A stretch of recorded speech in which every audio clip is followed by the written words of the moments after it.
سیرا جو ایک جنگل میں رہا کرتی تھی، اس کے ماں باپ نہ جانے کون تھے۔ اس نے تنہا ہی اپنے جنگل میں ایک زندگی گزاری تھی۔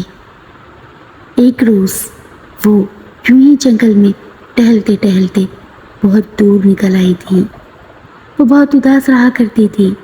اچانک اس نے دیکھا کہ سامنے بیچ جھاڑیوں کی ایک بہت بڑی کتاب رکھی ہے، اور اس کتاب کے اندر جو منظر ہیں وہ بالکل حقیقی معنی میں سچ معلوم ہوتے تھے۔ جیسے ہی وہ کتاب کے اندر داخل ہوئی، اس نے چاروں طرف بے پناہ خوبصورت فینٹیسی دنیا دیکھی۔ اس کے ہاتھ میں وہی کتاب تھی۔ اس نے وہ کتاب کھولی۔ جیسے ہی اس نے وہ کتاب کھولی، سامنے اپنے فیری کو پایا۔ اس فیری نے اس سے کہا، welcome to my fantasy world. Sierra, تمہیں یہاں اب کچھ سالوں کے لیے رہنا ہوگا اور میری اس فینٹیسی ورلڈ کو کھوجنا ہوگا۔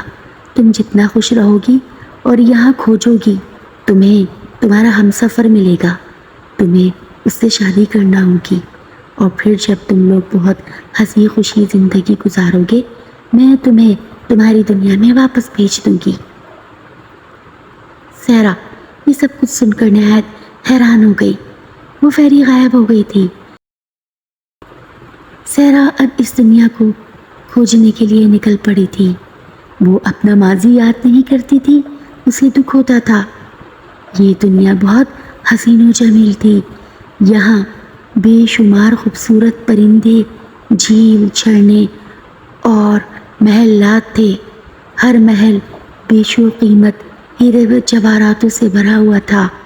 یہاں پر پھل، فروٹ، کھانا پینا سب میسر تھا، لیکن اسے اپنے لیے وہ شخص تلاش کرنا تھا جو اس سے شادی کرتا۔ آخر کو وہ نئی نئی راہوں پر نکلتی، اور ایسا ہی ہوا۔ ایک روز جب وہ ایک نئے راستے پر چلی تو اسے اس کا ہم سفر مل ہی گیا۔ سیرا کو بطخوں کی سواری بہت پسند تھی۔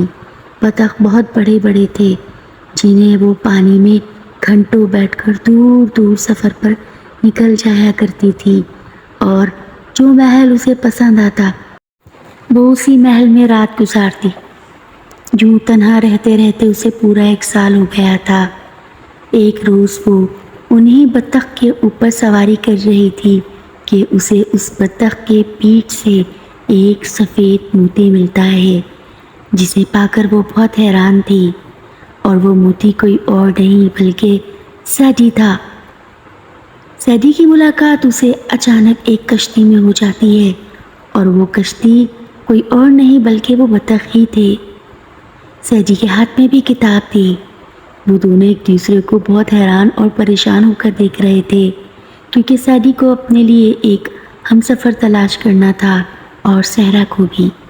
دونوں ایک دوسرے سے محبت کر بیٹھتے ہیں اور بہت جلد شادی کر لیتے ہیں۔ دونوں بے پناہ خوش تھے، اور اب ان کا ایک نیا سفر شروع ہو چکا تھا، کیونکہ انہیں اس دنیا میں نہیں رہنا تھا، لیکن اب تو ان کی یہ دنیا اور بھی خوبصورت ہو گئی تھی۔ ان کے پیارے پیارے بچے ہو گئے تھے، اور وہ اب اس دنیا سے جانا ہی نہیں چاہتے تھے، کیونکہ ہر قدم پر ایک نئی کھوج اور ایک نئی خوبصورتی ان کا انتظار کر رہی تھی۔ وہ حیران تھے کہ اتنی خوبصورت زندگی سچ ہے یا خواب۔ یہی نہیں، سیرا کو ایک جادوئی سلائی مشین بھی ملتی ہے۔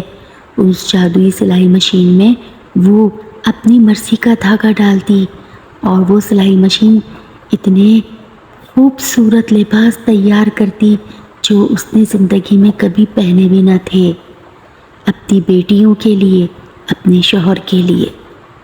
جہاں دل چاہتا ان کو گھوڑے کی سواری دور تک لے جاتی۔ وہ بہت خوش تھے۔ اب سیرا اداس رہنے لگی تھی، کیونکہ وہ جان چکی تھی کہ اب ہماری خوشیاں پوری ہو گئی ہیں، اور وہ فیری کبھی بھی ہمیں ہماری دنیا میں واپس بھیج دے گی۔ ایک روز وہ اپنے کمرے میں اسی کتاب کو کھولتی ہے کہ اچانک وہ فیری اس کے سامنے آ جاتی ہے اور کہتی ہے، سیرا اب تمہیں اپنی دنیا میں جانا ہوگا۔